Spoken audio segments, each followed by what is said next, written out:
నమస్కారం. జై శ్రీరామ్. ఈరోజు మనం హోలీ ఎందుకు జరుపుకుంటామో తెలుసుకుందాం. ఒకానొక సమయంలో హిరణ్యకశిపుడు అనే ఒక రాక్షసరాజు ఉండేవాడు. రాజుకి ముత్తులు వలికే కుమారుడు. తన పేరే ప్రహ్లాదుడు.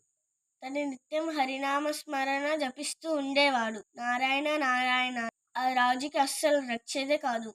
అందుకే తన సోదరి అయిన హోళిక అని పిలిచి ఈ శిశువుని తీసుకెళ్లి అగ్నికి ఆహుతి చేయమని చెప్పాడు. క్షణమే హోళిక ఆ శిశువుని తీసుకెళ్లి మంటలో కూర్చోగానే ఆ శిశువు పువ్వులా బయటకు వచ్చి హోళిక దహనం అయిపోయింది. ఇక్కడి నుంచి కొంచెం వెనక్కి వెళ్ళి ఒకానొక సమయంలో హోళిక బ్రహ్మదేవుడి కోసం తపస్సు చేయగా ఆ తపస్సుకు మెచ్చి బ్రహ్మదేవుడు ఒక వరం ఇచ్చాడు.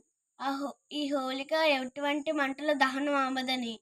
తన సోదరి దహనం అవ్వదనుకోని హిరణ్యకశిపుడు తన కుమారుని దహనం చేయమని చెప్పాడు. కానీ క్షణంలో సోదరి దహనం అయిపోయింది. ఇదంతా వైష్ణవ మాయ అని ఆ శిశువుకి తెలిసింది.